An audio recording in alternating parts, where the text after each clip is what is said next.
Hi, my name is Gillian Heltai. I'm the Senior Vice President of Client Services. A huge thank you to the ClientSuccess team for inviting me to come here and speak. I spend a lot of time speaking on behalf of my company, Talkdesk, about the CX industry, but it's always really nice when I get the opportunity to come and speak about my team, which is something I'm really proud of. A big thanks to Dave for inviting me, and I also wanted to just acknowledge that if you look at the presentation role, the agenda, it's over half women, which is really amazing. Happy to be one of the women up here speaking, and I think it's something that's really unique to our industry and something that should be celebrated. So thanks to Dave and the team for enabling that. So the topic I'm going to cover today is customer success customer success obviously is a competitive differentiator, but customer advocacy as a competitive differentiator. Melinda talked earlier about joining WeWork and feeling a little bit out of sorts, having come from a company where she worked for a very long time and having to enter this new space and trying to figure out what her role was going to be, what her impact was going to be. I had a similar experience joining Talkdesk. I had worked at a company for over 10 years. It was a really well-established brand. I had run sales and services. And brand building on behalf of that company wasn't a really big part of my role. But then I joined Talkdesk, and we were very small at the time. It was about 3 years ago. And I had the sales team coming to me asking for case studies and references and all of these things. And I didn't realize when I joined that was going to be such a big part of my job description, but it's a really, really, really big part of what my client services team does, and an incredible way for us to have impact into other parts of the organization, into marketing and into sales, and a great way for me to build the client services brand internally as a resource that really helps to propel the rest of the business, propel the new business side. So I want to talk about customer advocacy today, and I'll probably get pretty tactical and open, of course, for any questions. I want to just tell you a little bit about Talkdesk. Following Qualtrics and WeWork, I feel like I need to explain who we are, obviously, because we're not necessarily a well-known brand the same way that they are. We are a contact center as a service. We offer software to large and small contact centers to help them make CX their competitive advantage. A little bit about us, we're 700 employees, offices in US, UK, Portugal, 1,800 customers. We were the first ever CCaaS provider to be, or the youngest ever CCaaS provider to be named on the Gartner Magic Quadrant. Hopefully we'll become the youngest ever to be in the Leader Quadrant one of these days.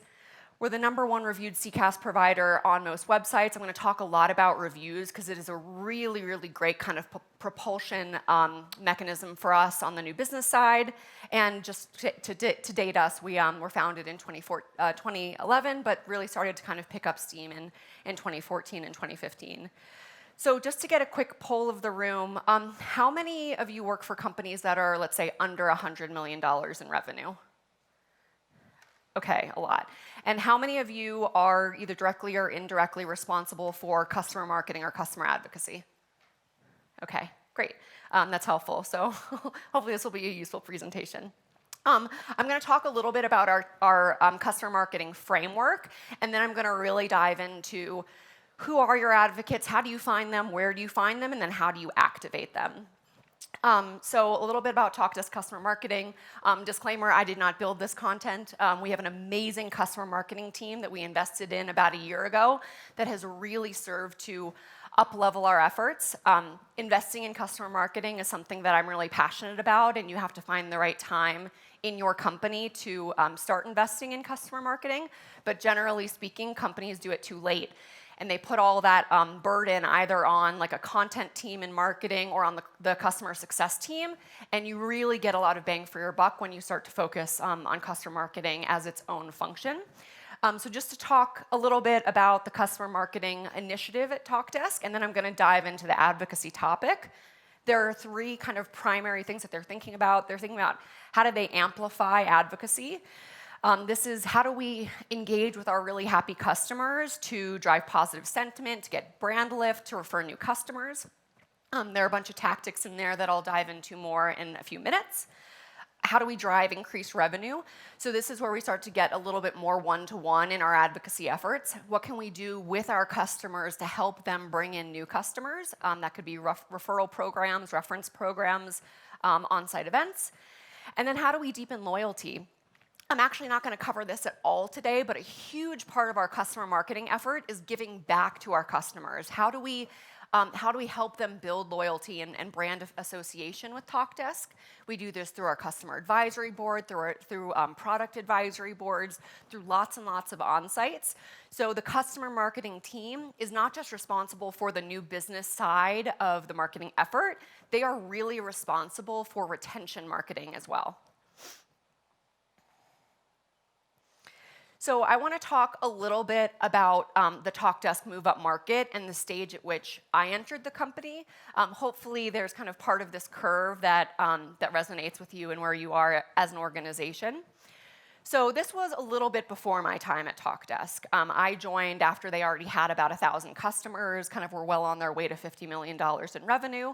But the earliest stages are when your company is first figuring it out, and you realize that you have customers that are retained, right? A lot of companies start and they sell to a bunch of customers that are churning, and then eventually you hit this kind of inflection point where you're starting to retain your customers and you've found product market fit and your customers are happy.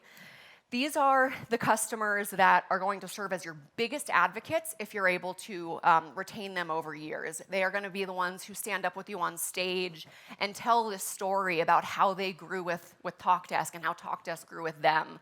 So if you're in this stage, it's about identifying who these customers are and what you have to do to retain them and to make them happy. And you may have to customize. For some companies, it may be taking them out to ball games and social events and drinks and dinners.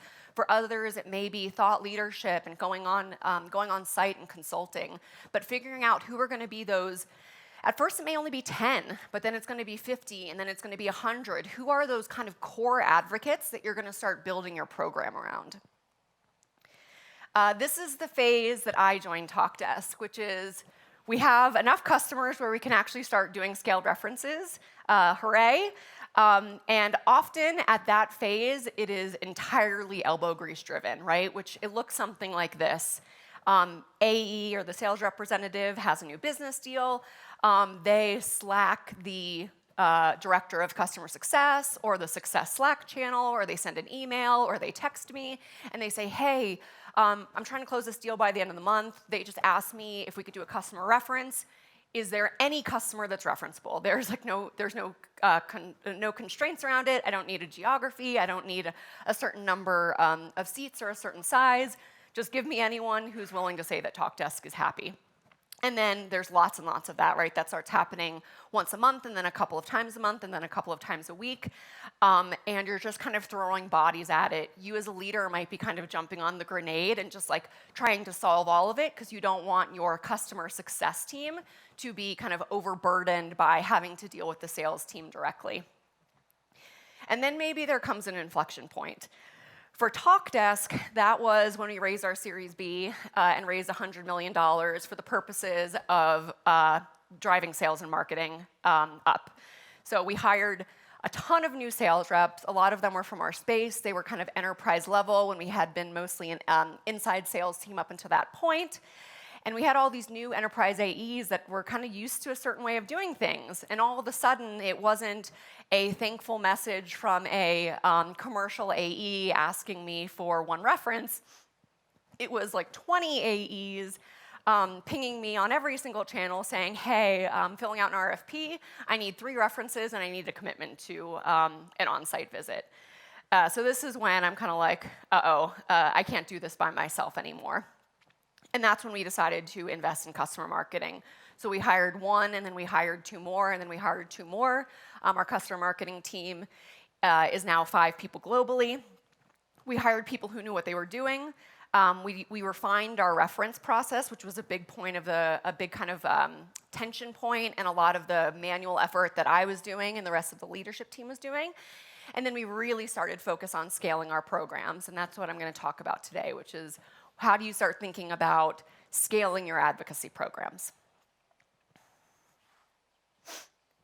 So 3 things I want to talk about with you. I want to talk about what turns your customers into advocates. What are the moments with your organization that turn someone who may be neutral into an advocate? And it may not always be exactly what you think. And then I'm going to talk about how you find them. If you have lots and lots of customers like Talkdesk does, we have 1,800 logos that use our product. Outside of the kind of high-touch CSM relationships, you might not know how to find them. So I'm going to talk about a few tactics to be able to identify who your advocates are. And then finally, I want to talk to you about activating those advocates. You've identified at that point how people become advocates and where you can find them. What do you do with them? And how do you scale the programs around customer advocacy so that it's not all one-to-one between a customer and a prospect?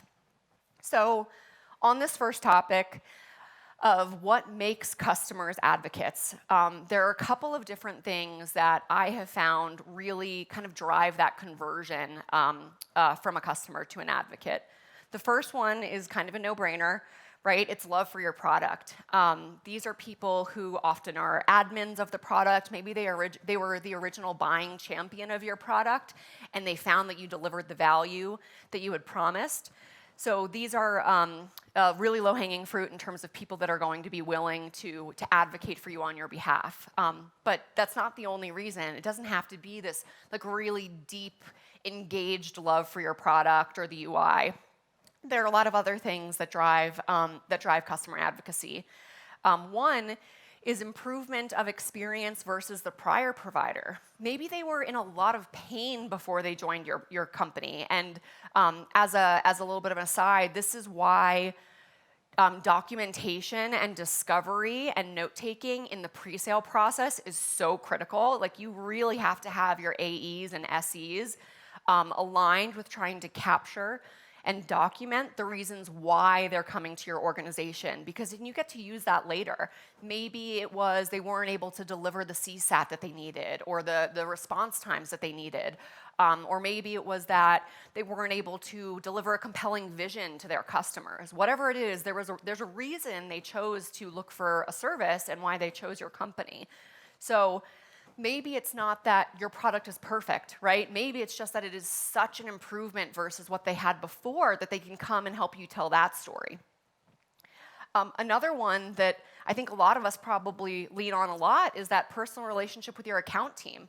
So you've got maybe a CSM staff, maybe you've got dedicated support, maybe you've got an account manager, or an AE model, and you've got really deep relationships with them, right? It can just be a favor. So maybe it's not them advocating on behalf of the product itself or the feature set. Maybe they're advocating on behalf of the services model, right?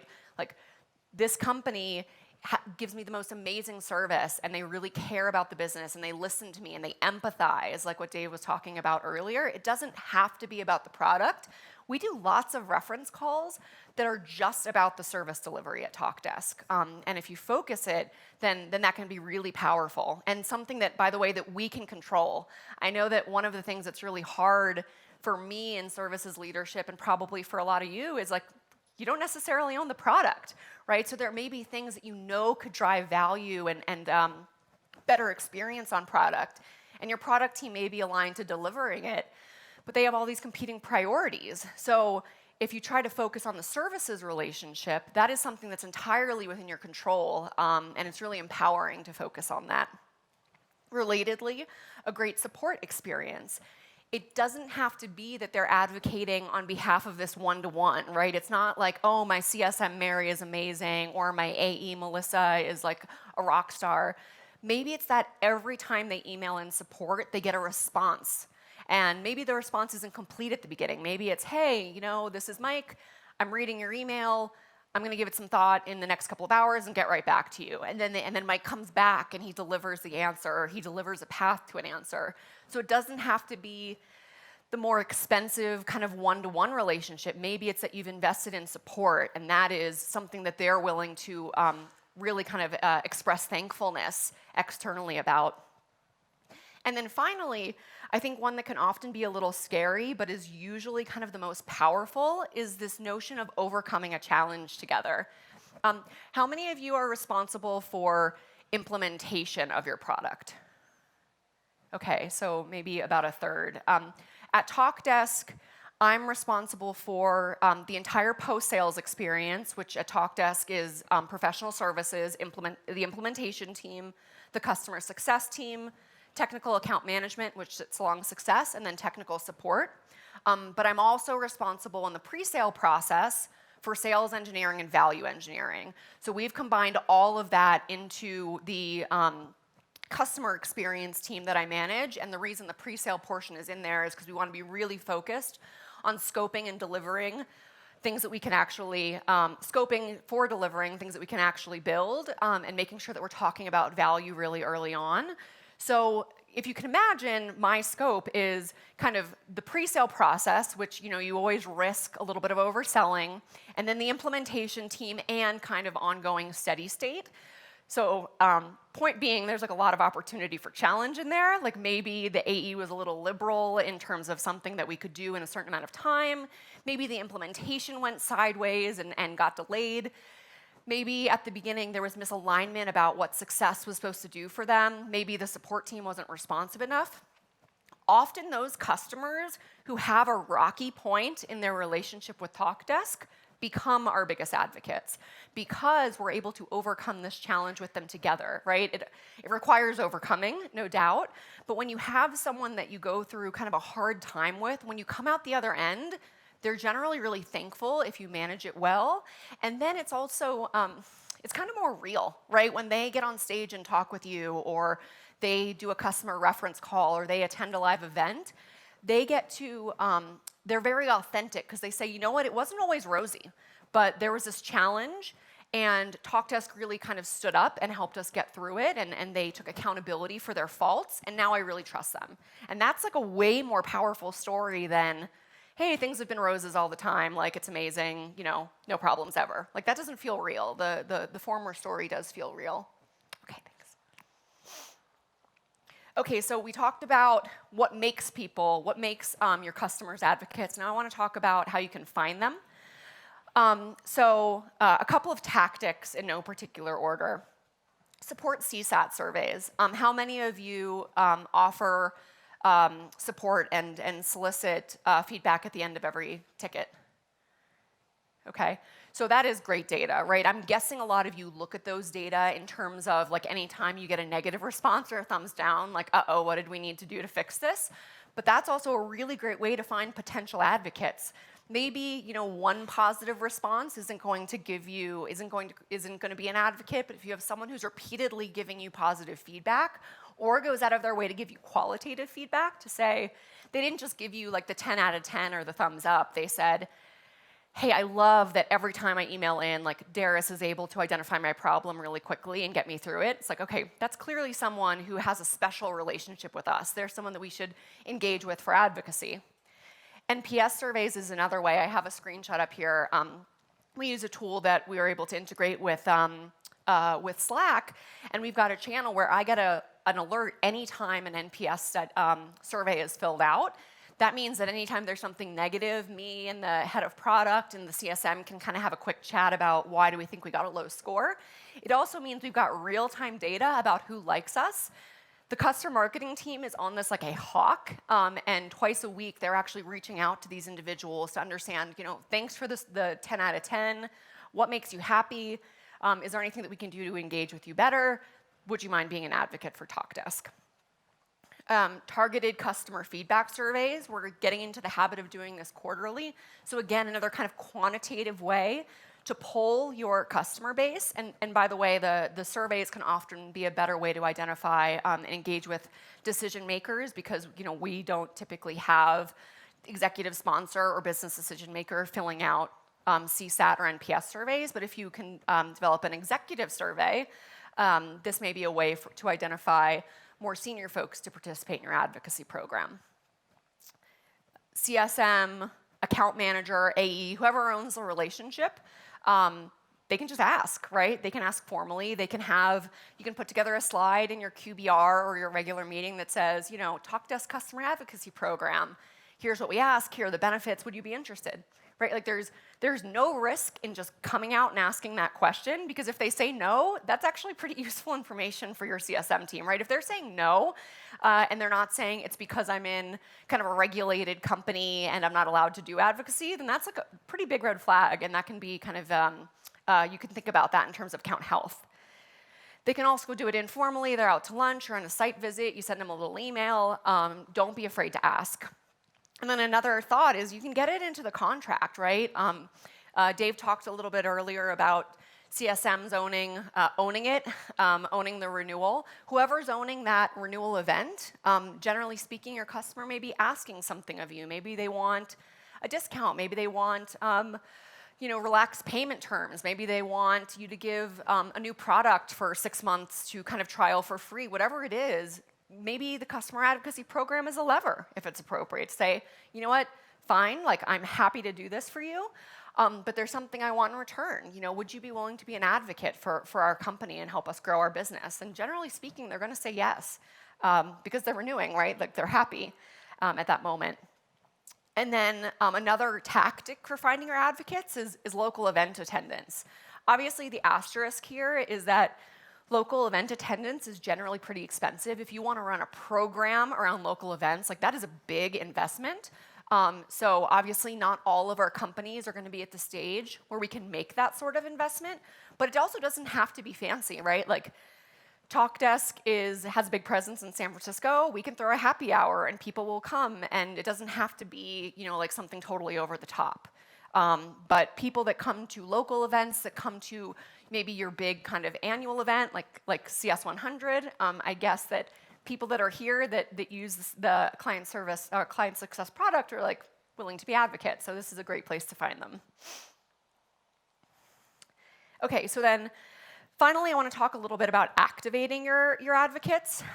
So what I've charted here are activities and tasks that your advocates may complete based on their impact at scale.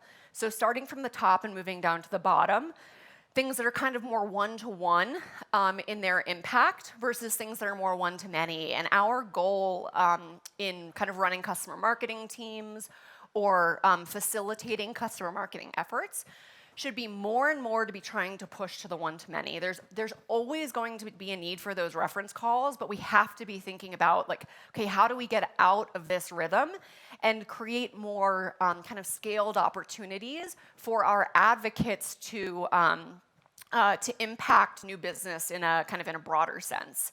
So in the one-to-one customer references, actually, how many of you have to do customer references or do customer references for your companies? Okay, so like a quarter or a third. Okay, so customer references is very, very high touch, very laborious. If anyone, by the way, has any tips on excellence in kind of customer reference program management, I think Talkdesk has come a really long way, but it's something that I'm always interested to learn more about in terms of like how do you do it at scale, because my tactic has been like just trying to do fewer and fewer of them and trying to push more to the one-to-many solutions. So there's customer references, there are advisories. This serves to both deepen loyalty, but also can be exposed on the new business side of like, hey, look how strong our CAB is. Look how robust our product advisories are and the types of companies that we have on them. That's like really powerful brand building when you're talking to a prospect. Local event engagement, industry event engagement, right? You get your customer on stage with you, and let's say I've got like one of our customers is Peloton. If I'm up here with Peloton, the audience is going to see both like the value that Peloton sees in the Talkdesk product, but also kind of the dynamic between me and my stakeholder, and they're going to see that it's really familiar and that we understand each other, and that's going to be really powerful for the audience. Case studies and video testimonials, these are a really, really great tactic. If you go on the Talkdesk website and you go to our customers page, our customer case studies and video testimonials, it is a long, long list. And we've really focused on that, like just like the last year and a half, I would say. And by focusing on it, we've got like this really great library of content, and it's also like pretty tactical. Like, what if you use Talkdesk plus Salesforce? Like, what if you have a globally distributed team? What if you outsource all of your contact center?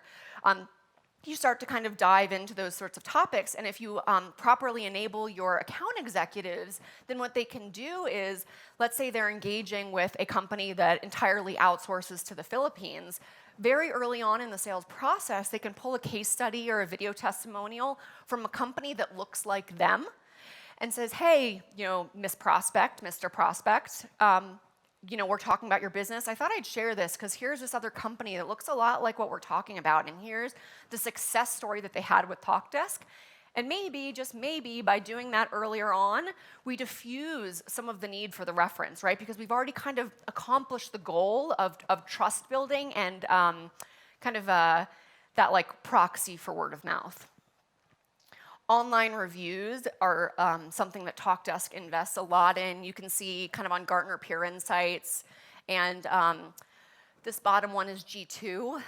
We work really hard to be #1, and it is a great investment for us because, as you all probably know, you generally self-service a little bit, right? When you're thinking about buying a new tool, you Google the company's name. Or you Yahoo the company's name or whatever it is used for a search engine. I know it's like not always appropriate to just say Google. So anyway, you search for the company's name, and you try to find some information about them. And if you have focused on generating online reviews, all of a sudden they're going to be presented with like all this positive sentiment about your company. And think about what that does for their purchase process, right? It like starts them up here. Right, rather than coming in this neutral place of like, oh, like, what is this company? Like, do I trust them? Don't I? Like, all of a sudden, there's this like plethora of positivity on the web, and they're like, okay, like, people seem to be happy. Let's kind of dive more into this. And then press releases are a great way to generate energy around your growth. A lot of companies just do press releases when they sign a new logo, which is like, Talkdesk signs up with Employee Bridge, right? But you can also do press releases around milestones with customers, right? Customer XYZ grows with Talkdesk into APAC, right? Company ABC triples its investment in CX with Talkdesk supporting it, right? So there are like all sorts of different ways that you can leverage the existing customer base too, which can sometimes be even more powerful. So I'm just going to close with a couple of principles and then leave any questions. The first one is that it has to be measured. I think I really underinvested in this at the beginning at Talkdesk, and I really regret it. All of these advocacy activities, you got to figure out how to track them. It's critically important because you have to thank your advocate. A lot of companies like kind of use up their customers and they don't thank them, right? It can be a gift. A gift is nice, but it could also just be an email or a card, a handwritten card. But if you're not thanking them, you're going to burn them out, and then it's also not good for renewals. Boundaries must be defined and protect your customers. This is kind of me bristling a little bit and dealing with the sales team, right? I don't want them to kind of use and abuse our customers that have volunteered to be advocates for us. We have to set boundaries. We can't be pinging them every week or every month asking for them. We have to understand their temperature, and we have to iterate based on measured outcomes. So that means maybe we set parameters around the reference program that says you're only allowed to request a reference if kind of we're in contract negotiation stages, right? Like we're in pricing discussions. If you don't measure whether or not those prospects are converting, you can't decide whether or not that was the right stage. Like maybe it needed to be an earlier stage. Maybe it should be later, right? But you don't want to be kind of introducing the reference program too early. And you got to enlist sales leadership to make customers the #1 priority. Right, like they're going to be obsessed with trying to sign new logos, but the customers that you already have are the most important thing, and you have to kind of make sure that everyone is on board with that philosophically, and that means getting your CEO on board and getting sales leadership on board as well. The final thing I want to kind of throw out there as a little bit of a, I guess, a thought experiment, but also a solicitation for ideas. Dave talked a little bit about, his third point was, own it, right? So he believes really strongly that the success organization or the services organization should own the number. At Talkdesk, we own the number, but I've started to think about the impact that my team can have more broadly at Talkdesk, and I think advocacy is such a big part of it. I'm starting to think about maybe our bonus program should be more or even entirely focused on advocacy. because this is a great sense of how our customers are feeling about us, but it's also going to fuel our next $100 million of growth. So I'm starting to think about, how do I build comp plans and bonus programs around advocacy? How do you measure whether or not a customer is referenceable or an advocate or not? So I've started to dabble in that, but if anyone has any thoughts around that, I'd love to engage with you in a conversation about it. Thank you.